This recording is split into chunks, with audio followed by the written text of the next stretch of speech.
నమస్కారం అండి. నమస్కారం. జై శ్రీరామ్ అండి. అదేంటి నమస్కారానికి నమస్కారం పెట్టి జై శ్రీరామ్? నేను ఒక హిందువునండి. జై శ్రీరామ్ పెట్టడం నా బాధ్యత.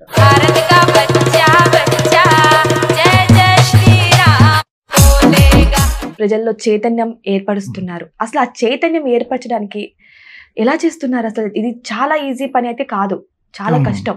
మరి మీరు ఎలా చేస్తున్నారు? కొన్ని రోజులుగా నాలో ఒక భయం ఉండేది, ఎక్కడ సనాతన ధర్మం నశించిపోతుందో అని. మీకు అసలు ఇవే ఎందుకు చూస్ చేసుకున్నారు? పురాతన కట్టడాలు కావచ్చు, చారిత్రక దేవాలయాలు కావచ్చు, లేకపోతే మంచి చరిత్ర ఉన్న గ్రామాలని బాగు చేయాలి అని. అంటే మనం జీవితంలో కోల్పోతే తిరిగి రానిది ఏంటంటే చరిత్ర.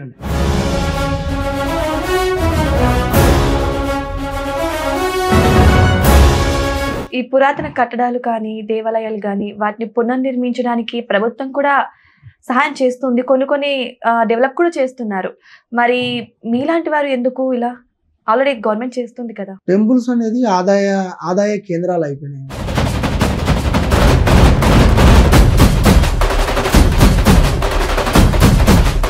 మరి ఇప్పటి వరకు మీరు ఎన్ని పునర్నిర్మించారు?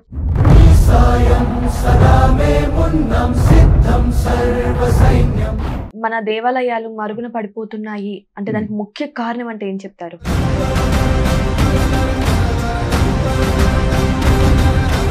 కొత్త దేవాలయాలను భారతదేశంలో నిర్మించాల్సిన అవసరం లేదు. ఉన్న వాటిని కాపాడుకుంటే చాలు. అంటే మీరు చెప్పేదాన్ని బట్టి చూస్తే పూర్వం చాలా ఘోరాలే జరిగాయని అనిపిస్తుంది. మేబీ కొట్లాటలు, గొడవలు, తలలు లేచిపోయాయి.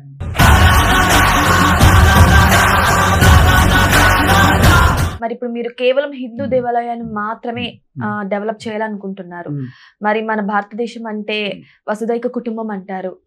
మరి ఓన్లీ దేవాలయాలే ఎందుకు? ఎన్నో చర్చిలు కూడా ఉంటాయి కదా, మసీదులు. భారతదేశంలో దేవాలయాల పరిస్థితి తప్ప మిగతా ఏ ఒక్కటన్నా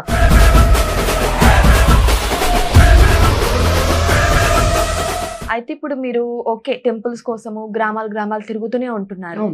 మరి ఫ్యామిలీకి ఎప్పుడు టైం ఇస్తారు? వాళ్ళ కోసం ఎప్పుడు సంపాదించి పెడతారు? వాళ్ళకి డబ్బులు ఎలా? ఒకటే ఉందండి, ధర్మో రక్షితి రక్షిత.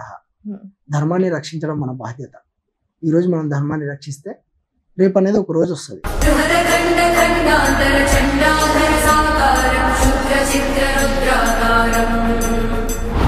ధర్మో రక్షితి రక్షిత.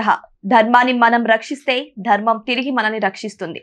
ఇదే దారిలోనే మన గ్రామాలను మనం కాపాడుకుందాం, మన ఊరిని మనం రక్షిద్దాం. మన చారిత్రక కట్టడాలైనా, మన చారిత్రక దేవాలయాలైనా సరే మనమే కాపాడుకోవాలి. మనలోనే చైతన్యం రావాలి. ఇదే నా బాట అంటూ ఇదే బాటలోనే నడుస్తున్నారు ఉపేంద్ర యుగేందర్ గారు.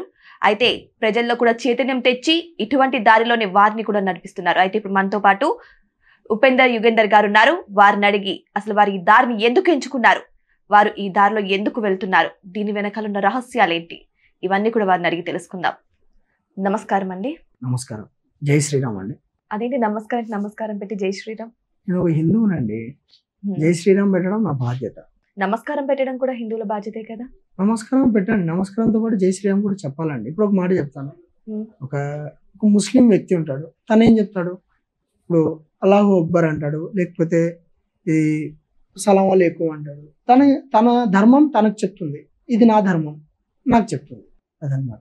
ఎవరి ధర్మం వాళ్ళు సమాజంలో పాటిస్తున్నారు, ఇది నా ధర్మం, ఇది అదండి.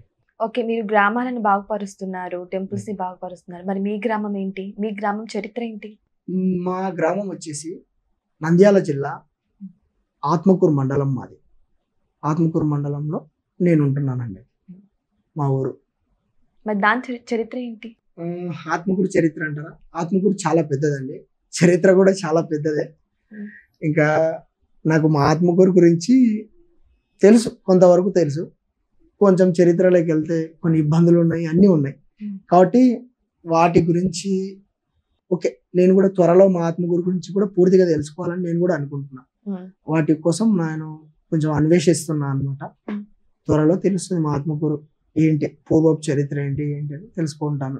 మొత్తం అయితే తెలుసుకోలేదు ఇంకా ప్రస్తుతానికి, అదే అన్వేషిస్తున్నా. ఎంతవరకు తెలుసుకున్నారు? కొంతవరకు. మా ఆత్మకూరు ఒకప్పుడు చాలా వైభవంగా ఉండేదండి.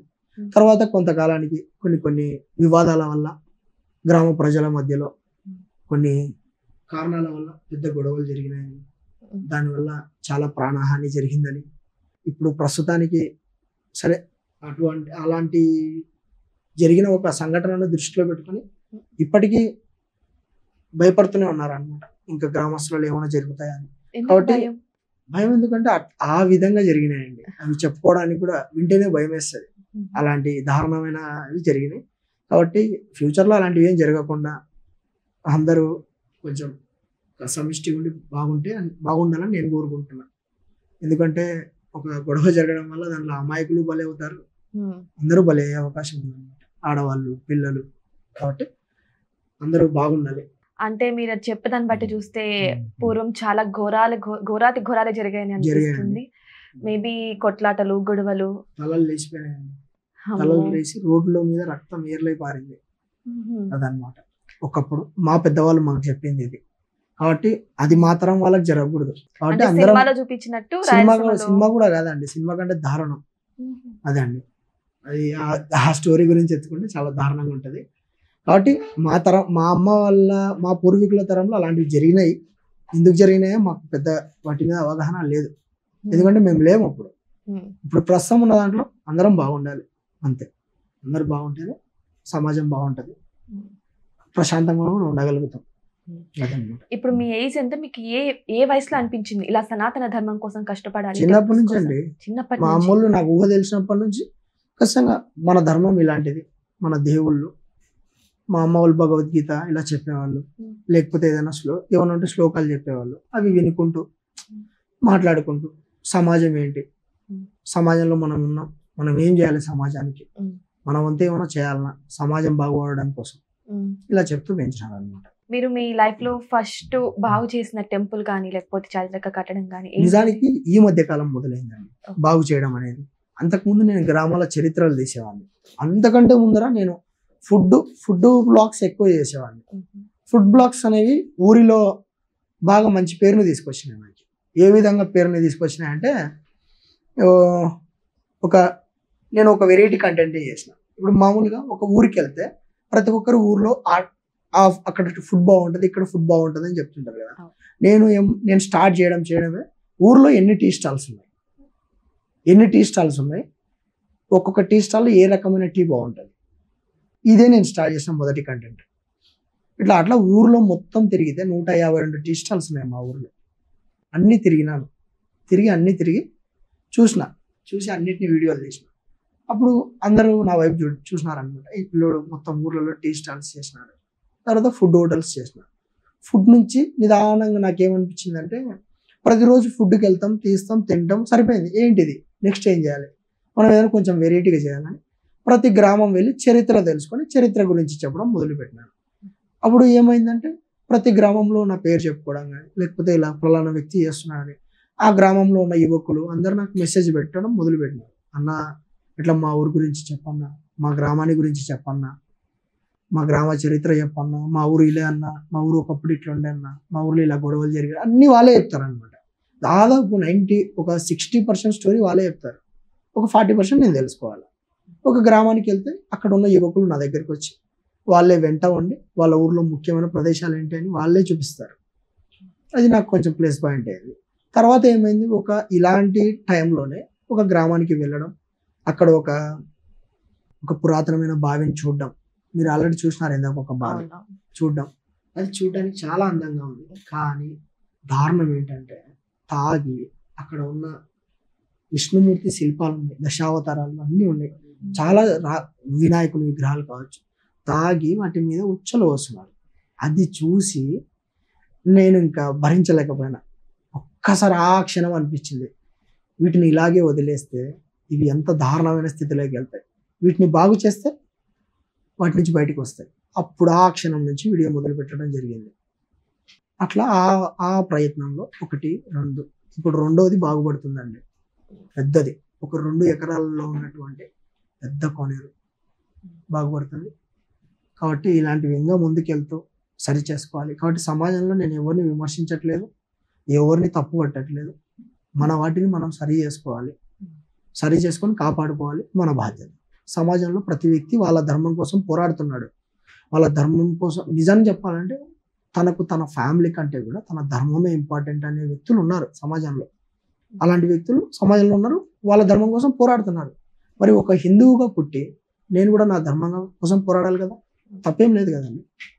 ఎవరి ధర్మం వాళ్ళు కాపాడుకోవాలి, ఎవరి ధర్మం వాళ్ళకి గొప్ప, అంతే. ఇప్పటి వరకు మీరు ఎన్ని గ్రామాల హిస్టరీని తీశారు? 250 గ్రామాల హిస్టరీ తీసాను. మీకు బాగా నచ్చింది ఏదండి? ప్రతి ఒక్క గ్రామం ఒక పెద్ద రాజమౌళి సినిమా లాంటిది. అప్పుడు ఏ సినిమా గొప్పదని మనం చెప్పలేం, ప్రతి సినిమా గొప్పది. ఇప్పుడు రాజమౌళి సినిమా తీసినాడు, ఆయన తీసిన సినిమాలలో ఏ సినిమా గొప్పది అంటే మనం ఒక్కదాన్ని మించి ఒకటి ఉంటాయి, కరెక్టే కదా.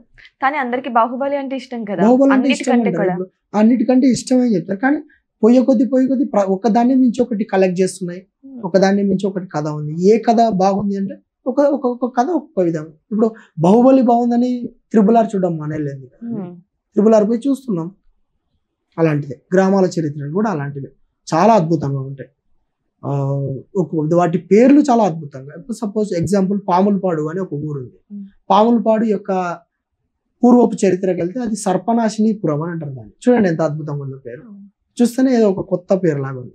ఇప్పుడు నల్ల కాలువ అని ఒక గ్రామం ఉంది. ఒకప్పుడు ఆ గ్రామం పేరు నల్ల కలువ, అంటే అక్కడ పూర్వం నల్ల కలువలు పూచేవంట. నల్ల కలువలు అనేటివి చాలా అరుదైన పుష్పాలు, కానీ ఆ ప్రాంతంలో పూచేవని ఒకప్పుడు ఆ ప్రాంతాన్ని నల్ల కలువ గ్రామం అని పిలిచేవాళ్ళు అనమాట. ఇప్పుడు నల్ల కాలువగా మారిపోయింది అది. అలాగా ఒక్కొక్కటి. ఇప్పుడు డోన్ అనేది ఉంది, డోన్ ఒకప్పుడు అది ద్రోణాచలం, ఇప్పుడు డోన్ గా పిలుస్తున్నారు. ద్రోణాచలం అని ఎందుకు వచ్చింది పేరు? అప్పుడు ద్రోణాచలం అంటే ఒక ఆయన ద్రోణుడు అక్కడ ఉన్న కొండపై తపస్సు చేసినాడని అలాగే చెప్తారు. బట్ ఇంకా దాని గురించి సెర్చ్ చేయలేదు, సెర్చ్ చేయాలి. అలాగా చాలా పేర్లు ఉన్నాయి. అది బేతంచెర్ల అనే ఒక పేరు ఉంది, అది బేతాళాపురం. బేతంచెర్ల ఒరిజినల్ పేరు బేతాళాపురం ఉండేది. అక్కడ ఒక పెద్ద చెరువు ఉండేదంట. ఇప్పుడు ఆ చెరువు అనేది లేదు, బట్ ఇప్పుడు అక్కడ అంతా బండల ఏరియా, అది ఫేమస్. అట్లా చరిత్రలోకి వెళ్తూ వెళ్తూ వెళ్తూ ఉంటే చాలా రకాల పేర్లు తెలుస్తాయి. మనం వెళ్తున్న మార్గమే మనకి దారి చూపిస్తుంది అనమాట. మన మైండ్లో యద్భావం తద్భవతి అని ఒకటి ఉంటుందండి. ఏంటంటే మనం ఏం ఆలోచిస్తామో, మనం ఏం చేస్తామో తిరిగి మనకు అదే వస్తుంది. అంటే గోడ కొట్టిన బంతి మాదిరి అలా అనమాట. చాలా మంది మంచి చేస్తే చెడు కూడా వెనకాలే వస్తుందని అని అంటారు. మరి మీరు మంచి చేస్తున్నారు, ధర్మం కోసమే చేస్తున్నారు. మరి మీకు ఎలాంటి చెడులు వచ్చాయి? వస్తాయండి, మామూలే. కష్టాలు ఎదురైతే ఆర్థికంగా రావచ్చు, లేకపోతే చుట్టూ ఉన్న మనుషుల దగ్గర నుంచి రావచ్చు, లేకపోతే ఆరోగ్యంగా రావచ్చు. ఇప్పుడు ఏంటంటే అండి, ఇప్పుడు ఒక జిమ్కి వెళ్తాం. జిమ్కి వెళ్ళినప్పుడు ఒక ఇది కండ ఉంది, దీన్ని మజిల్ని టైట్ చేసుకోవాలనుకుంటున్నాం. పెయిన్ వస్తుందా అండి జిమ్ చేసి? ఇప్పుడు జిమ్ చేసి వెయిట్ ఎత్తితే పెయిన్ వస్తుందా రాదా? పెయిన్ వస్తుందని ఆపేస్తే మళ్ళీ ఎక్కువ లావ్ అయిపోతాం. సమాజం చూడడానికి వికారంగా కనబడతాం. మంచి కూడా అలాంటిదే అండి. ఫస్ట్లో పెయిన్ వస్తుంది, ఆ పెయిన్ని పట్టుకొని కూర్చున్నామంటే మనం సాధించాల్సిన, మనం చేరానికి గమ్యం చేరలేం ఎప్పటికీ. పెయిన్ భరించాలి, పెయిన్ని భరిస్తేనే, నొప్పిని భరిస్తేనే ఖచ్చితంగా నువ్వు అనుకున్న గమ్యానికి చేరుతారనమాట. కాబట్టి నొప్పిని ఆలోచించకూడదు. నొప్పి ఎన్నో విధాలుగా వస్తుంది. ఒక్కోసారి నడవలేకపోవచ్చు, ఆగాలి, వెయిట్ చేసి మళ్ళీ ముందుకు వెళ్ళాలి. కానీ నొప్పి తాత్కాలికం, మనం చేరుకునే గమ్యం మాత్రం శాశ్వతంగా ఉంటుంది. దాన్ని మాత్రమే దృష్టిలో పెట్టుకోవాలి. అలాగనమాట. మనము ఏదైనా ఒక నిర్మాణం చేపడుతున్నా కానీ, లేకపోతే ఏదైనా పునర్నిర్మించాలన్నా, బాగు చేయాలన్నా కూడా ప్రజల సహకారం ఒక్కటే వెళ్ళినా కూడా సరిపోదు. ఊరి పెద్దలు ఉంటారు, వాళ్ళు కూడా వచ్చి ఆపచ్చు, లేకపోతే ఖండించచ్చు, లేదంటే వాళ్ళు కూడా హెల్ప్ చేయొచ్చు. హెల్ప్ చేయడం అనేది పాజిటివ్. కానీ ఇలా రివర్స్ అయిన పొజిషన్స్ ఎప్పుడైనా మీకు ఫేస్ చేశారా? దేవుని దయ వల్ల అలాంటివి ఏం జరగలేదండి నాకు. నారా లోకేష్ గారు నాకు అది ఒక వీడియోకి స్పందించడం ఒక నాకు ప్లస్ పాయింట్ అయింది అనుకోండి. నేను చేసే వీడియోస్కి ప్లస్ పాయింట్ అయింది. ఓకే, దానివల్ల చాలా మంది ముందుకు రావడం జరుగుతుంది. పెద్ద పెద్ద వాళ్ళు, పోలీసులు కావచ్చు, పెద్ద పెద్ద ఆఫీసర్లు కావచ్చు, వాళ్ళే ముందుకు వచ్చి ఖచ్చితంగా దీనికోసం మేము కూడా మీకు తోడుంటామని ఒక మాట మాట్లాడుతున్నారు. ఇది యాదృచ్ఛికం అయితే కాదు, ఒక దేవుని సంకల్పం అని నేను అనుకుంటున్నాను. దైవ సంకల్పం అనేది ఉంది కాబట్టి ముందుకు వెళ్ళగలుగుతున్నాను. ప్రస్తుతానికి అలాంటి అడ్డంకులు అయితే ఏం రాలేదు. ఒకవేళ ఫ్యూచర్లో వచ్చినా భవిష్యత్తులో ఎదుర్కోవడానికి సిద్ధంగా ఉన్నా. ఓకే, మరి నారా లోకేష్ గారు అంతటి వారు స్పందించారు, పెద్ద పెద్ద వారు కూడా స్పందించి ముందుకు వస్తున్నారు అని అన్నారు. మరి మీకు వారి దగ్గర నుంచి ఒకవేళ వాళ్ళు ఎలాంటి హెల్ప్ కావాలని అడిగితే మీరు ఎటువంటి హెల్ప్ ని ఎక్స్పెక్ట్ చేస్తారు? వెళ్ళిదన్నా సరి చేయమని చెప్తానండి. నాకేం హెల్ప్ వద్దు, వెళ్ళిదన్నా సరి చేయమని చెప్తాను అంతే. దానికి తోడ్పడండి, దానికి తోడ్పడి మీ వంతు సహకరించి తిరిగి దాన్ని బాగు చేస్తే సరిపోతుంది అంతే. రేపు పొద్దున ప్రతి గ్రామానికి నాలాంటి అవసరం రాకూడదండి. వాళ్ళ గ్రామాన్ని వాళ్ళు సరి చేసుకుంటే చాలు అంతే. అప్పుడు ఎవరితో ఏం అవసరం ఉండదు. మన ఇంటిని మనం సరి పెట్టుకుంటే పని మనిషితో అవసరం ఉండదండి అంతే. పని మనిషి అవసరం ఎప్పుడంటే మనకు ఒళ్ళు బరువు అయినప్పుడే వస్తుంది. బట్ మన పని మనం సరిగా చేసుకుంటే పని మనిషితో పని ఉండదు. అప్పుడు ఇల్లు కూడా శుభ్రంగా ఉంటుంది. మనం ఎప్పుడు కావాలంటే అప్పుడు పని చేసుకోవచ్చు, నీట్గా చేసుకోవచ్చు. చాలా మందికి ఉంటుంది కదా చిన్నప్పుడు నేను పోలీస్ అవ్వాలి, లాయర్ అవ్వాలి, డాక్టర్ అవ్వాలి అని. మీరు చిన్నప్పుడే ఇలా అనుకున్నారంటే నాకు మీకు తెలుసో తెలుదండి, నేను సంగీతం నేర్చుకున్నాను. సంగీతం వస్తుంది. యోగాలో టీటీసీ వరకు చేసినాను. తర్వాత ఒక మార్షల్ ఆర్ట్స్ బ్లాక్ బెల్ట్ అయిపోయింది. మూవతాయి అని ఒక విద్య ఉంది, దాంట్లో చేసినాను. తర్వాత ఒక ఫోటోగ్రఫీ 18 నుంచి ఎక్స్పీరియన్స్, మంచి ఫోటోగ్రఫీ. నేను చేసిన ఫోటోగ్రఫీకి జిల్లా వైజ్ గా ఒక మ్యాగజైన్ వేసినారు నాది, ఆంధ్రజ్యోతి పేపర్లో నేను స్టార్టింగ్ కూడా ఇలాగా జనాలు అంటే సమాజంలో ఇప్పుడు ఒక మనిషిని మీరు చూడడానికి బాగున్నారు, మిమ్మల్ని ఫోటో ఎలా తీసినా బాగానే ఉంటది. కానీ రోడ్డు మీద కొంతమంది ఉంటారు, వాళ్ళు తినడానికి తిండి లేక చాలా ఇబ్బంది పడుతుంటారు. వాళ్ళని కూడా ఫోటోగ్రఫీతో అందంగా చూపించాలి. ఆ విధంగా కూడా నేను తీసిన ఫోటోలు కూడా ఏమైనాయంటే మంచిగా పోయినాయి. ఒక విలేకరు దాన్ని గుర్తించి ఒక జిల్లా మ్యాగజైన్ మెయిన్ ఫ్రంట్ మ్యాగజైన్ లో కంప్లీట్ నా స్టోరీ వేసినాడు అదనమాట. కాబట్టి నేను ఒక్క దాంట్లో కదా అన్నిట్లో నాకు ఇంట్రెస్ట్ ఉందండి. మన దేవాలయాలు మరుగున పడిపోతున్నాయి అంటే దానికి ముఖ్య కారణం అంటే ఏం చెప్తారు? మన నిర్లక్ష్యం. నేను చెప్తున్నాను కదండి, సమాజంలో కొంతమంది వ్యక్తులు ఉన్నారు ఇంకా చాలా మనతో పాటు జీవిస్తున్న వాళ్ళు చాలా మంది ఉన్నారు. కేవలం వాళ్ళవి మాత్రమే, వాళ్ళ ధర్మానితో పాటు వాళ్ళ గుళ్ళని కావచ్చు, వాళ్ళ యొక్క పవిత్ర స్థలాలను చాలా అద్భుతంగా చూసుకుంటున్నారు, బాగా తీర్చిదిద్దుకుంటున్నారు. మనం ఎందుకు ఇలా అయిపోతున్నాయి? ఎందుకంటే మన స్వార్థం. ఆదివారం అయితే చికెన్ మటన్ తెచ్చుకొని తినడం, మనకి ఇష్టం వచ్చినట్టు మనం ఉండడం, మన స్వార్థంగా మనం జీవించడం, ఇదే అయిపోయింది. ఇలా కాకుండా కొంచెం సమాజంతో మన జీవితాలతో పాటు కొంచెం టయాన్ని సమాజం కోసం కేటాయిస్తే మన దేవాలయాలు కూడా బాగుపడతాయి. ఇప్పుడు చాలా మంది ఇలాగే ఒక గ్రూప్ ని ఏర్పాటు చేసుకుని ఒక ట్రస్ట్ అని పెట్టి, కానీ బొట్టు కూడా పెట్టుకోరు వాళ్ళు, కానీ వాళ్ళు హిందువులంట. వెళ్ళి రామాయణం గురించి, మన భాగవతం గురించి, ఇలా పురాణాల గురించి అందరికీ ప్రచారం చేస్తున్నారు, కానీ వాళ్ళు బొట్టు పెట్టుకోరు. ఒకటండి విషయం ఏంటంటే ఇలా ఫేక్ కూడా ఉంటున్నాయి. మరి దాని గురించి ఏమంటారు?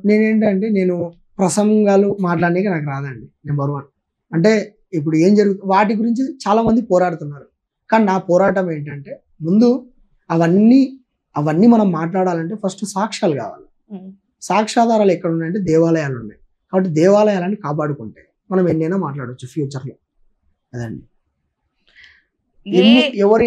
ఎవరు ఎన్ని తీసుకొని వచ్చినా దేవాలయాలను కాపాడుకొని మన చరిత్రను నాశనం కాకుండా కాపాడుకోగలిగితే మనం ఎలా అయినా మనం ఏంటి అనేది నిరూపించుకోవచ్చు. ఒకవేళ చరిత్రనే నాశనం అయిపోతే ఇంకా ఎన్ని మాటలు మాట్లాడినా అవి బూడిదలో పోసిన పన్నీరుతో సమానం అవుతాయి.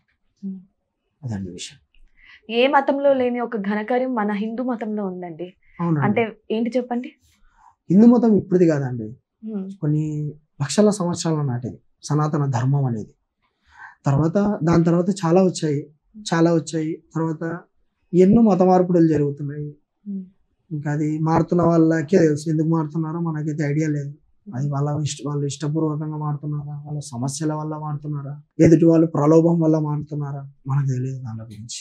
ఎందుకంటే నేనైతే మారలేదు కాబట్టి నేను నా ధర్మం కోసం నేను ముందుకెళ్తున్నా. ప్రతి ఒక్కరు అలాగే భావించాలి, వాళ్ళ ధర్మాల కోసం వాళ్ళు ఏం చేస్తున్నారు. మళ్ళీ ఇలా మారే వాళ్ళకి మీరు ఎలాంటి స్పీచ్ ఇస్తారు? ఏముందండి, ఇప్పుడు ఆడవాళ్ళు అయితే మొగుడిని మార్చినట్టు, కొడుకులు అయితే తల్లిదండ్రుల్ని మార్చినట్టు ధర్మాన్ని మార్చడం ఉంటుంది. కాబట్టి ధర్మం అనేది తల్లితో సమానం. ఆ ధర్మాన్ని మనం మన తల్లిలాగానే భావించుకొని, అమ్మ ఒక్కటే ఉంటుంది అంతే. 100 మంది అమ్మలు ఉండరు, అమ్మ ఒక్కతే ఉంటుంది, మనకు జన్మనిచ్చిన అమ్మ.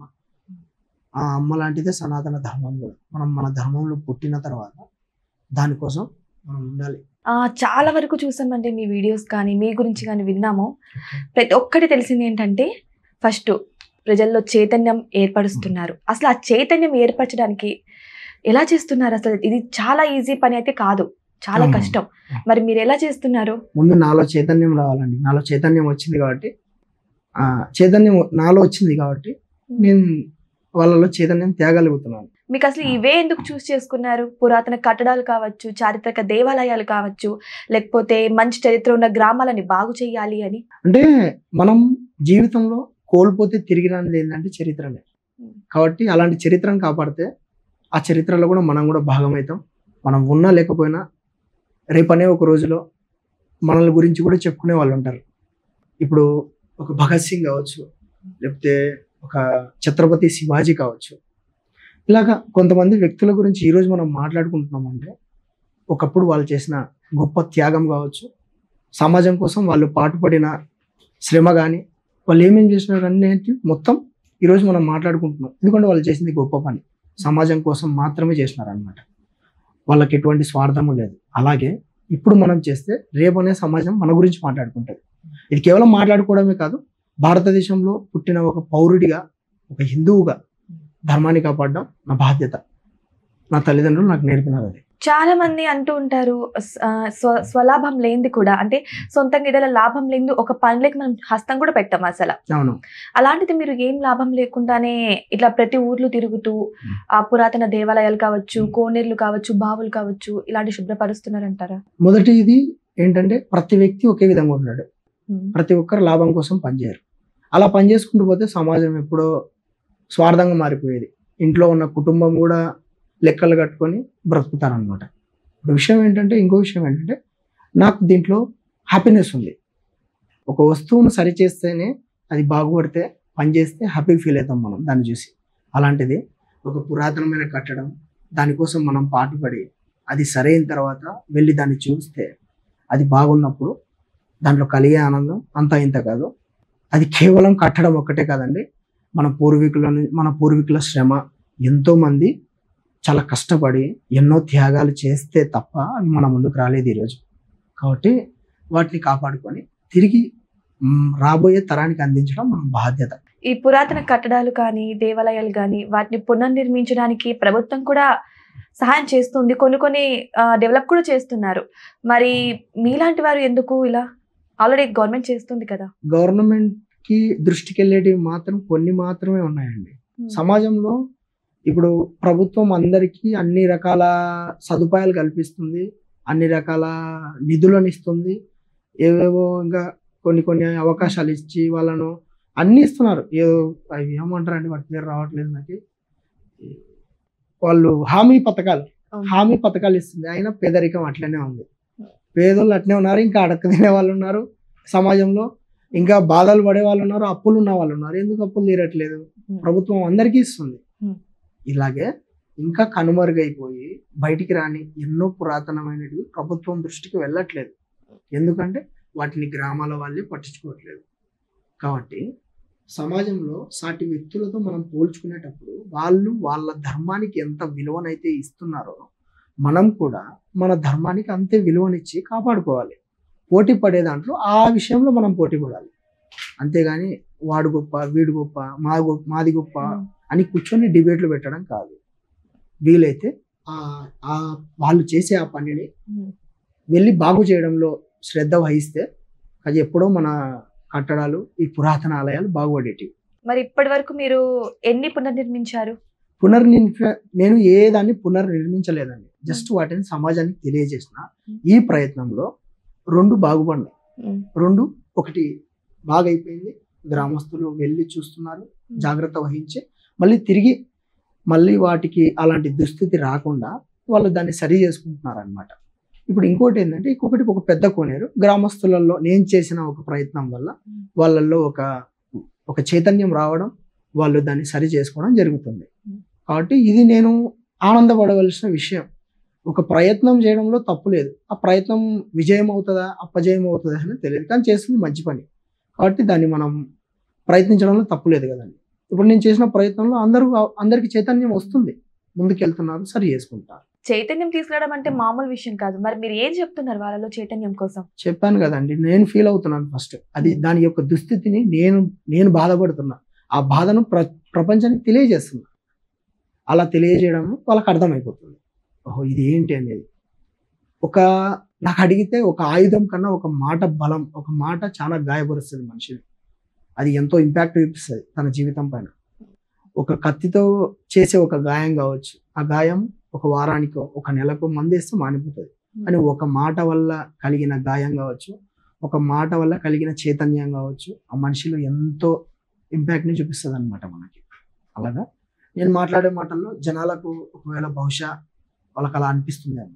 మరి ఇలాంటి కట్టడాలు కానీ వాటిని మనము పునర్నిర్మించాలన్నా లేకపోతే వాళ్ళు క్లీన్ చేయాలన్నా దాన్ని బాగు చేయాలన్నా సరే చాలా ఖర్చుతో కూడుకున్న పని. అవును, అవుతుంది. మరి మీకు అంత అమౌంట్ ఎక్కడి నుంచి వస్తుందండి? చెప్పాను కదండి, నేను గ్రామాల్లో చైతన్యం తీసుకొని వస్తున్నాను. ఇప్పుడు మీ ఇంటిని మీరు కట్టుకోవడానికి ఖర్చు అవుతుంది అని నేనంటే మీరేం చెప్తారు? మా ఇల్లు కాబట్టి ఖర్చు అవుతుంది. సమాజం ఒక గ్రామంలో ఉన్న దేవాలయం ఇంటితో సమానం. గ్రామస్తులు తలుచుకుంటే అది పెద్ద ఖర్చు కాదండి. ఇప్పుడు సొంత ఇంటినే ₹1,00,00,000, 40 లక్షలు, 50 లక్షలు, 60 లక్షలు పెట్టి కడుతున్నారు. ఖర్చు అవుతుందని మనం ఎందుకు అనుకుంటామండి? అది మన సొంతమైనది కాబట్టి మనం దానికోసం ఎంత కష్టపడైనా కానీ కట్టుకుంటున్నాం. మరి గుళ్ళు దేవాలయాలు ఎందుకు సొంతం కాదు? ఇప్పుడు కష్టం వస్తే దేవుడి దగ్గరికి వెళ్ళి మొరబెట్టుకుంటాం. అలాంటప్పుడు ఆ దేవుడు ఉన్న ఒక దేవాలయాన్ని ఎందుకని సరిచేయలేకపోతున్నాం? వాటిని సరిచేయాల్సిన బాధ్యత మనది. కాబట్టి ఒక దేవాలయాన్ని కూడా సొంత ఇంటిలాగా భావించి ముందుకు వస్తే ప్రతి ఒక్కరు సరి చేసుకుంటే ₹1 ఒకరికి ₹1 ఎక్కువ అవ్వచ్చు. 10 మందికి ₹1 ఎక్కువ కాదండి. 10 మందికి 10 పైసలతో సమానం. అదనమాట. మీ దృష్టిలో దాన్ని బాగుపరచడము అంటే పురాతన కట్టడాలు కావచ్చు, టెంపుల్స్ కావచ్చు, నదులను కావచ్చు, బాగుపరచడము అంటే బాగుపరచడం అంటే ఉన్న వాటిని సరిచేసి ఒకవేళ ఏదైనా శిథిలం అయిపోవడానికి రెడీగా ఉంది వాటిని కొంచెం మరమ్మతులు చేసి జాగ్రత్తగా కాపాడుకోవడం.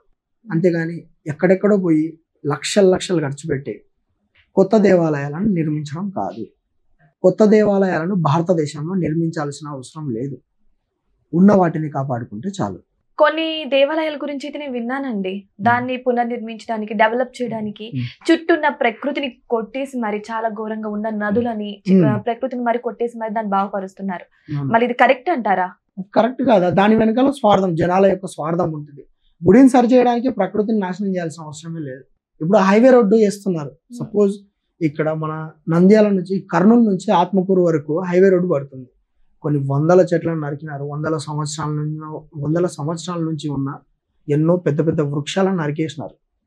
ఇప్పుడు డెవలప్మెంట్ అనేది జనాల యొక్క రాకపోకలు కావచ్చు, నిత్యావసరాలు కావచ్చు, లేకపోతే ఆ చుట్టుపక్కల ఉన్న ఎన్నో పల్లెటూర్లలో రాత్రిల సమయంలో ఏమైనా అనారోగ్య సమస్యలు వస్తే కర్నూలుకి వెళ్ళాలి. కర్నూలులో పెద్ద హాస్పిటల్ ఉంది, చాలా పెద్దది. ఎక్కడికి చాలా రాష్ట్రాల నుంచి వచ్చి అక్కడ చేయించుకుంటారు. ఇప్పుడు దానికి చేరుకోవాలంటే జనాలు త్వరగా రీచ్ అవుతారు ఇలాంటి హైవేలు ఉండడం వల్ల. ఇప్పుడు ఎన్నో చెట్లు పోయినాయి. ఇప్పుడు ఏమంటారు, హైవే వేయడం తప్పంటారా లేకపోతే చెట్లు పోవడం తప్పంటారా? రెండు తప్పే. రెండు కావాల్సింది, అంటే రెండు అవసరానికి కావాల్సినవి. కాబట్టి ఇప్పుడు ఏంటంటే సరే అది తప్పనిసరి వేసినారు, ఒక సమాజం కోసం కావచ్చు, లేకపోతే ప్రభుత్వ ఆదాయం కోసం కావచ్చు, ఏదైనా అయి ఉండొచ్చు. బట్ దానివల్ల అందరూ బాగుపడుతున్నారు, అందరికీ ఉపయోగమే ఉంది, అందరూ ముందుకెళ్తున్నారు అనమాట. అలాగే ఇప్పుడు మళ్ళీ ఒక మట్టి వేసి మధ్యలో చెట్లను నాటుతున్నారు. సరే, తిరిగి ఎన్నో చేయగలుగుతున్నారు.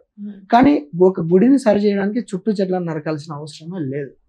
గుడిలో ఉన్న గోడలను తీసి మళ్ళీ యథావిధిగా పెట్టడానికి చెట్లను నరకాల్సిన అవసరం ఏముందండి? కాబట్టి వాళ్ళు నరుకుతున్నారంటే దాని వెనకాల ఎన్నో కారణాలు ఉంటాయి, మనకు తెలియదు వాటి గురించి. మరి ఇప్పుడు మీరు కేవలం హిందూ దేవాలయాన్ని మాత్రమే డెవలప్ చేయాలనుకుంటున్నారు. మరి మన భారతదేశం అంటే వసుదైక కుటుంబం అంటారు.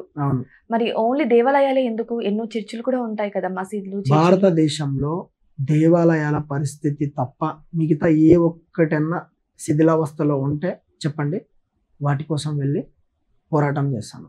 అంటే వాళ్ళలో ఉన్న చైతన్యం మనలో లేదంటున్నారా? మనలో చైతన్యం లేదంటే మనోళ్ళు కొంతమందిలో చైతన్యం వచ్చిందండి ఇప్పట్లో, మరి కొంతమందికి ఇంకా రావాలి. భోజనాల ప్యాకెట్ల దగ్గర, మజ్జిగ ప్యాకెట్ల దగ్గర పోతుంది మన చైతన్యం. ఇలా పోకూడదు. కాబట్టి ఏం చేయాలంటే ముందు ధర్మం కోసం పోరాడాలి. పోరాడితే అన్నీ సరైపోతాయి, అన్నీ వచ్చేటివి వాటంతట అవే వస్తాయి. మనం పోరాటం బలంగా చేయాలన్నమాట. పోరాటం అంటే ఎవరి మీద పోయి కొట్లాడడము, ఒకరిని విమర్శించడము కాదు. మనల్ని మనం సంస్కరించుకోవాలి, మనల్ని మనం బాగు చేసుకొని మనం ఏం చేస్తున్నామో ఆలోచించి మన ధర్మాన్ని కాపాడుకోవాలి, అంతే. నారా లోకేష్ గారు మీ వీడియోని ట్యాగ్ చేసి మరి ట్వీట్ చేశారు కదా, అవును. మరి ఏమైనా మీకు గవర్నమెంట్ నుంచి ఫండ్స్ కానీ సహాయం కానీ అందుతుందా? అవేం అందలేదు కదండి. ఆయన చేసిన ఆ ఒక్క ట్వీట్ వల్ల ఏం జరిగిందంటే ఆ పురాతన కట్టడం బాగా అయిపోయింది, సంతోషం చాలు. ఇప్పుడు ఒక మనిషికి ఒక నన్నే తీసుకోండి, సరే నాకు కొంత అమౌంట్ ఇచ్చినారు అనుకుందాం, నేను అవసరానికి వాడుకుంటాను, మర్చిపోతాను, దానివల్ల ఏంటి ఉపయోగం? కానీ ఆయన చేసిన ఒక ట్వీట్ వల్ల ఆ పురాతన కట్టడం బాగుపడింది, గ్రామాల్లో చైతన్యం వచ్చింది, నేను చేసిన వీడియోకి ఫలితం దక్కింది. ఇది ఎన్ని కోట్లు ఇచ్చినా రాదది. ఎందుకంటే ఆయన ఆయన ఇచ్చిన ఒక ట్వీట్ అనేది పూర్వం నుంచి వస్తున్న పూర్వీకులు పడిన శ్రమ కావచ్చు, ఎన్నో తరాల నుంచి శతాబ్దాల నుంచి ఉన్న ఒక పురాతన కట్టడాన్ని కాపాడడానికి ఆయన ఒక మార్గం వేసినాడు అనుకోండి. ఇప్పుడు మనం చాలా దేవాలయాల్లో చూస్తూ ఉంటాం. నిజం చెప్పాలంటే అది మన అదృష్టం అని కూడా చెప్పొచ్చు. అవును, చాలా దేవాలయాల్లో నిధులు, గుప్త నిధులు ఉంటాయి. అవును, వాటన్నిటిని తవ్వి తీసి చాలా శిథిలంగా చేసేస్తున్నారు ఆ టెంపుల్స్ ని కూడా. అవును. అది తీయడమే కాకుండా టెంపుల్స్ ను కూడా కూల్చివేస్తున్నారు. మరి దానికి మీ స్పందన ఏంటి? స్పందన ఏం లేదండి. ఇప్పుడు దీనిలలో చాలా మంది, దీనిలలో కొన్ని ఉన్నాయి ఏంటంటే, ఈ గుప్త నిధుల కోసం వెళ్ళి తీసే వాళ్ళు ఏం చేస్తున్నారంటే మన చేత్తో మన కన్నే పూడ్చుకోవడం ఎలాగా అనుకోండి. దీంట్లో తీసే వాళ్ళలో దాదాపు హిందువులే ఎక్కువ ఉన్నారు, ఇలా గుప్త నిధుల కోసం పోయి తీసే వాళ్ళల్లో. ఎందుకు అలా చేస్తున్నారు? దానివల్ల వీళ్ళు ప్రస్తుతం లాభం పొందుతారేమో తెలియదు, కానీ ఒక చారిత్రక నిర్మాణాన్ని అయితే నాశనం చేస్తున్నారు. మరో ముఖ్య విషయం ఏంటంటే, ఇలాంటి పూర్వము గుప్త నిధులు ఎందుకు పెట్టినారు? నాకు తెలిసినంత వరకు, నేను కొంతమంది దగ్గర తెలుసుకున్న విషయం ఏంటంటే, ఈ గుప్త నిధులు అన్నిటివి ఎందుకు, ఎప్పుడైనా ఇప్పుడు మనం ఒక ఇండ్లు ఉంది, ఇండ్లు కొన్నేళ్లకు పడిపోతుంది, దానికోసం కొంత డబ్బు పెట్టుకొని మళ్ళీ మరమ్మతులు చేపించుకుంటాం. అలాగే అప్పటి రాజులు కావచ్చు, వాళ్ళు ముందు చూపుతో ఇలాంటి నిధులను పెట్టినారు. ఎందుకు పెట్టినారంటే, రేపు పొద్దున దేవాలయం దుస్థితి బాగలేకపోయినా, ఆ చుట్టుపక్కల ప్రాంతాలకు ఏదైనా అవసరానికి ఏమన్నా కావాలన్నా ఈ నిధులతోనే ఆ దేవాలయాన్ని సరి చేసేవాళ్ళు. సరి చేయడం కోసం ఈ గుప్త నిధులు పెట్టినారు. కాబట్టి ఇప్పుడు ఆ నిధులను దొబ్బేస్తున్నారు. అలాగే ఆ గుడికి అంటూ ఒక మాన్యం ఉంటది, ఇన్ని ఎకరాల పొలం ఇచ్చింటారు. ఆ పొలాన్ని వేసుకుంటూ దేవాలయంలో పూజారి కావచ్చు, అన్నప్రసాదాల కోసం ఈ పంట పండించి దాని నుంచి వచ్చే ఆదాయాన్ని దేవాలయానికి ఉపయోగించడం కోసం ఖచ్చితంగా ఒక దేవాలయానికి పురోహితుడు కావాలి పూజలు చేయడానికి. ఆయన ఎలా బతుకుతాడు? ఈ దేవుని మాన్యం వచ్చే ఆదాయం నుంచి ఆయన జీవనం కొనసాగుతుంది. దేవుడికి కూడా చేయవలసిన పూజలు కూడా చేస్తారు. ఇప్పుడు దేవుని మాన్యము ఉండట్లేదు, వెతికితే 1 ఎకరా పొలం కూడా ఉండట్లేదు, అది ఎట్లా పోతుందో తెలియట్లేదు. అలాగే గుప్త నిధుల కోసం పోయి త్రవ్వకాలు చేసి దేవాలయాలను వడగొడుతున్నారు. ఇప్పుడు ఇంకా ఇప్పటికీ కూడా యువత మేల్కోకుండా నాకెందుకులే అనుకుంటే రేపు పొద్దున ఇదే పరిస్థితి మన ఇంటి దాకా వస్తుంది. అప్పుడు ఏం చేస్తారు? అవును, ఇది కూడా ఆలోచించాల్సిన విషయమే. సరే అండి, ఓకే, మీవే ఏంటి మంచిగా మన పురాతనాలు, మన చరిత్రకు సంబంధించినవన్నీ కూడా మంచిగా బాగు చేయాలి, మళ్ళీ మన భవితకు కూడా అందించాలి అని, ఓకే, చాలా మంచి దారి. బట్ కానీ ఇవన్నీ కూడా ఎందుకు మీరు సోషల్ మీడియాలో పెడుతున్నారు? అంటే ఫేమస్ కోసమా? నేను ఫేమస్ కావాలంటే ఏ వీడియోలైనా చేసి ఫేమస్ కావచ్చు. ఇప్పుడు ఒక తిట్టినా ఫేమస్ అయిపోతాం, పొద్దునకే వైరల్ అయిపోతాం. కానీ అది కాదు, సమాజంలో ఒక పేరు నిలబెట్టుకోవాలి, అది కూడా విలువ కలిగిన పేరు. కుక్క కూడా ఫేమస్ అవుతుందండి ఒక పాటకు డ్యాన్స్ చేసిందంటే, అది కాదు. కానీ ఒక మనిషి సమాజంలో విలువతో కూడిన ఫేమస్ కావాలి. ఆ ఫేమస్ ఎలా ఉండాలంటే 10 మందిని చైతన్యం పొందేలా ఉండాలి. నేను చేయడం వల్ల ఆ 10 మందికి చైతన్యం వచ్చి వాళ్ళ యొక్క ఊరుని కావచ్చు, వాళ్ళ యొక్క పురాతన కట్టడాలను కావచ్చు బాగుపరచుకోవాలి. అంతే. ఒక మాట చెప్పండి, ఒక పురాతన కట్టడం బాగుపడింది, దానివల్ల నాకేం లాభం వస్తుంది? అదే కదా ఇక్కడ క్వశ్చన్ కూడా. ఆ పురాతన కట్టడం బాగుపడితే పలానా వ్యక్తి వచ్చి చేసిపోయినాడంట, దానివల్ల అది బాగుపడిందంట అని చెప్తారు. నిజానికి మనం ఇక్కడ పుట్టినందుకు సమాజానికి ఏదో ఒకటి చేసిపోవాలి. ఊరికే మనం బ్రతుకుతున్నాం, ఎందుకంటే సమాజం మనకి ఇస్తుంది. ఇప్పుడు ఈ రోజు మనం తింటున్నామన్నా, ఇలాంటి షర్ట్ వేసుకుంటున్నామన్నా, సమాజంలో నుంచి వచ్చే వ్యక్తులు ఇస్తున్న ఆదాయం కావచ్చు, వాళ్ళ మీదనే ఆధారపడి బతుకుతున్నాం. మనం బతుకుతున్నప్పుడు మన స్వార్థంగా మనం బతకకుండా సమాజానికి కూడా ఏమైనా చేయాలి మన వంతుగా. అయితే ఇప్పుడు మీరు ఓకే టెంపుల్స్ కోసము గ్రామాలు తిరుగుతూనే ఉంటున్నారు, మరి ఫ్యామిలీకి ఎప్పుడు టైం ఇస్తారు? వాళ్ళ కోసం ఎప్పుడు సంపాదించి పెడతారు? వాళ్ళకి డబ్బులు ఎలా? నేను చేస్తుంది మంచి పని అండి, కాబట్టి దేవుడే వాటికి ఒకటే ఉందండి, ధర్మో రక్షితి రక్షిత. ధర్మాన్ని రక్షించడం మన బాధ్యత. ఈరోజు మనం ధర్మాన్ని రక్షిస్తే రేపు అనేది ఒక రోజు వస్తుంది, ఆ రోజు మనకు సమాజమే మనల్ని కాపాడుతుంది అనమాట. ఎగ్జాంపుల్ చెప్తాను. మొన్న రీసెంట్గా నేను ఏం జరిగిందంటే ఒక ప్లేస్కి వెళ్ళినాను. నా దగ్గర ఎటువంటి డబ్బులు ఏం లేవు, నా దగ్గర పర్సు మర్చిపోయినా ఇంట్లో. ఒక ఏరియాకి వెళ్ళినా, తినడానికి ఫుడ్ లేదు, ఇంకా ఎలా వెళ్ళాలి? ఒక హోటల్కి వెళ్ళినా, ఆ హోటల్లో వ్యక్తి నా వీడియోస్ చూస్తాడంట. తినడానికి వెళ్తే తను నాకు ఫుడ్ పెట్టేసి పెట్రోల్కి డబ్బులు ఇచ్చి పంపించినాడు. దీనికి ఏమంటారు? ఎందుకు ఇచ్చినాడు అతను? ఏమో మరి ఎందుకు ఇచ్చారు, తెలిసిన వ్యక్తి అని ఇచ్చారేమో. కాదు, ఆయన ముఖ పరిచయం కూడా లేదు నాకు. అదే వీడియోస్ ద్వారా సెలబ్రేట్ అయ్యారు, సమాజానికి మంచి చేస్తున్నాను కాబట్టి. ఆయన చెప్పిన మాట ఒక్కటే చెప్పినాడు. ఏమని చెప్పినాడంటే, నువ్వు సమాజానికి అవసరం అన్నా, ఈ ఒక్క మాట అన్నాడు. ఇంతకు మించి ఏం కావాలి చెప్పాలి? ఒక చదువురాని వ్యక్తి నువ్వు సమాజానికి అవసరం అనే ఒక మాట అన్నాడంటే ఆయన నా వీడియో వల్ల ఎంత ఇంపాక్ట్ అయి ఉంటాడు.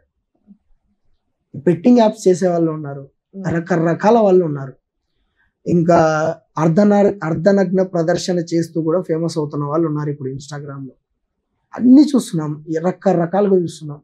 ఇవన్నీ చేస్తున్నప్పుడు వీటి వల్ల సమాజానికి ఏం ఉపయోగం? ఇంకోటి ఏంటంటే, సమాజంలో కూడా చాలామంది చెడు చేసే వారిని ఎవరు క్వశ్చన్ చేయరు.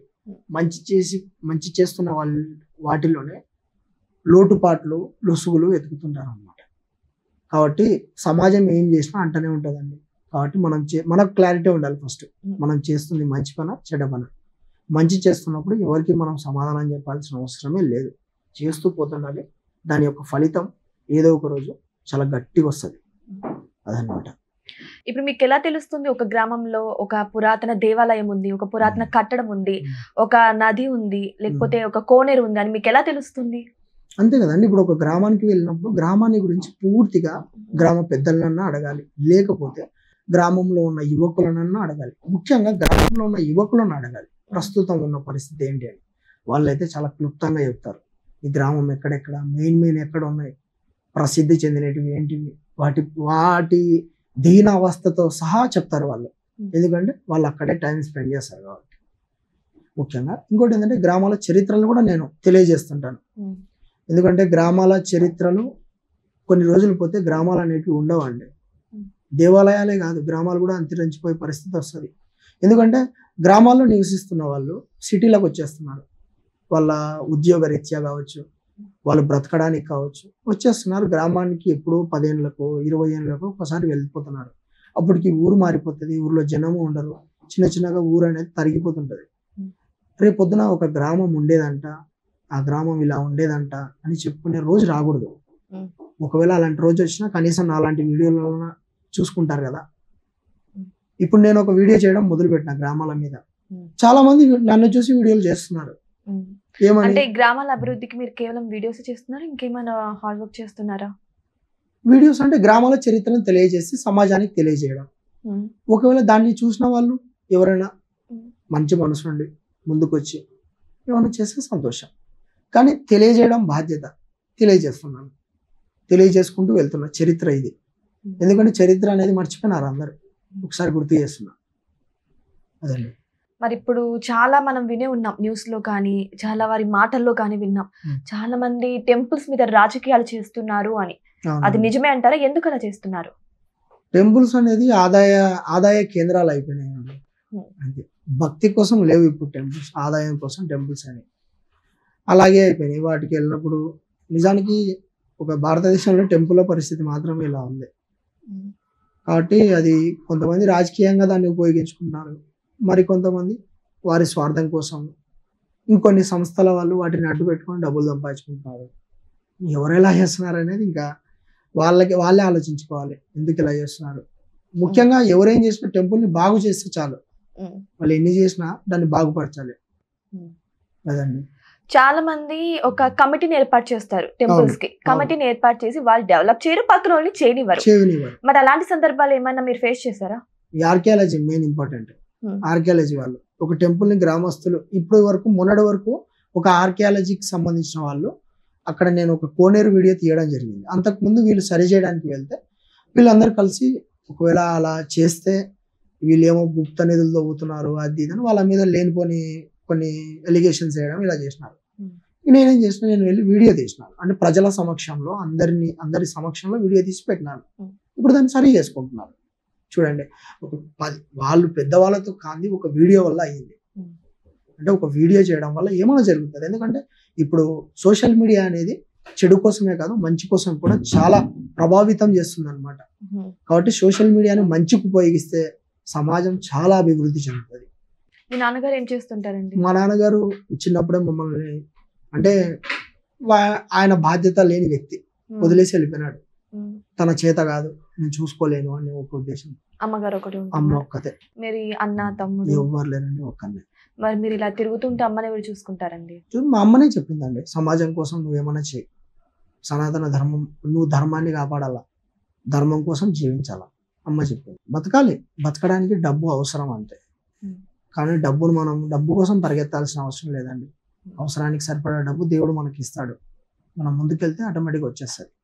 ఇది ఒకటేనా ఏదైనా వర్క్ చేస్తుంటారా? చేస్తాను, నేను ఫోటోగ్రాఫర్. అవును. అందులో నుంచి ఇన్కమ్ వస్తుందండి, బాగానే వస్తుందంటే నాకు సరిపడా ఇన్కమ్ వస్తుంది. టైం ఉంటుందా ఫస్ట్ ఆఫ్ ఆల్ మీకు? ఉంటుందండి, ఉంటది, ఖచ్చితంగా ఉంటది. ఇప్పుడు అంటే మీరు టైం సెట్ చేసుకుంటారా? అంటే ఈ రోజు వెళ్ళాలి ఇక్కడికి, ఈ రోజు వర్క్ అని? నేను ఒకరి మీద అంటే ఒకరి కింద నేను పని చేయట్లేదండి. ఇంకోటి ఏంటంటే ఇది నా సెల్ఫ్ ఎంప్లాయ్మెంట్ లాగా అనుకోండి. ఇప్పుడు నేను ఫోటోగ్రఫీ, ఒక వెడ్డింగ్ వస్తుంది, వెడ్డింగ్ ఎన్ని రోజులు ఉంటుంది? 2 days ఉంటుంది. వెళ్తాను, వెడ్డింగ్ తీస్తాను, అమౌంట్ వచ్చేస్తుంది, అమౌంట్ పెట్టుకుంటాను. ఖాళీ టైంలో ఏం చేస్తాను? ఖాళీ టైం ఉన్నప్పుడు ఇలా ఊర్ల మీదకి వెళ్ళి ఊర్లలో తిరిగి ఏమైనా ఉన్నాయా, మనం ఏమైనా చేయగలమా, మన వంతు ఏమైనా చేయగలిగినా మనతో అవుతుందా చూసుకుంటాను, చేస్తాను. నాకు దేవుడు ఆలోచించగల శక్తి ఇచ్చినాడు, మంచిగా చెప్పగల వాక్చాతుర్యం ఇచ్చినాడు, వీడియోస్ కూడా చేయగలుగుతా, కెమెరాస్ అన్నీ ఉన్నాయి, అటు చేయగలుగుతాను. ఈజీ అయింది నాకు వర్క్ చేయడం. మీరు ఒకరైనా, మీకు ఏమైనా టీం ఉందా? ఉన్నారండి, టీం ఉన్నారు. టీం మెయింటైన్ చేస్తూ ఎలా? వాళ్ళు కూడా నాలాగా సమాజం కోసం పాటుపడే వాళ్ళే. ప్రతి ఒక్కరు ఒకే విధంగా ఉంటారండి, చెప్పినాను కదా. మనం ఒక మార్గంలో వెళ్తున్నప్పుడు ఆ మార్గానికి సంబంధించిన వ్యక్తులే మనకు జత అవుతారు. ఒక తాగుబోతం పడి ఇంకో తాగుబోతే తిరుగుతాడు, ఒక టీచర్ అమ్మడి ఇంకో టీచరే తిరుగుతారు, ఒక రౌడీ అమ్మడి ఇంకొక రౌడీనే తిరుగుతాడు. ఫైనల్ గా మీ ఉద్దేశం ఏమంటారు? ఫైనల్ గా ఏంటంటే నాకు సాధ్యమైనంత వరకు నా చుట్టూ ఉన్న పురాతన ఆలయాలు కావచ్చు, చారిత్రక నిర్మాణాలు కావచ్చు, మన పూర్వీకులు మనకు అందించినటువంటి ఈ సంపదను మనం కాపాడుకోవాలి.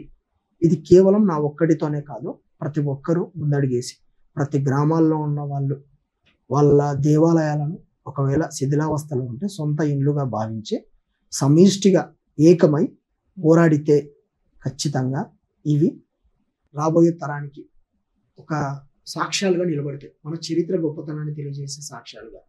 కాబట్టి వీటిని ఖచ్చితంగా కాపాడుకోవాలి. ఖచ్చితంగా వీటి కోసం నేను ఇలాగే నా ప్రయాణం కొనసాగిస్తూనే ఉంటాను.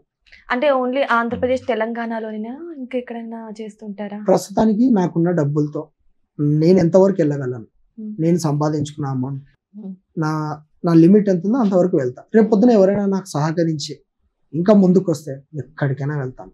ఓకే, చివరికి ప్రజలకి ఏం చెప్పాలనుకుంటున్నారు మీరు? అదే అండి, నేను చెప్పేది ఒకటే, దయచేసి ప్రతి ఒక్కరు మెయిన్గా యువత ఏం చేస్తారంటే, మీ గ్రామాల్లో ఏమన్నా పురాతనమైనట్టు ఏమైనా ఉంటే వెళ్ళి మీరే స్వతహాగా ప్రతి ఒక్కరు శ్రమదానం చేసి సమిష్టిగా పోరాడించండి, సమిష్టిగా పోరాడండి.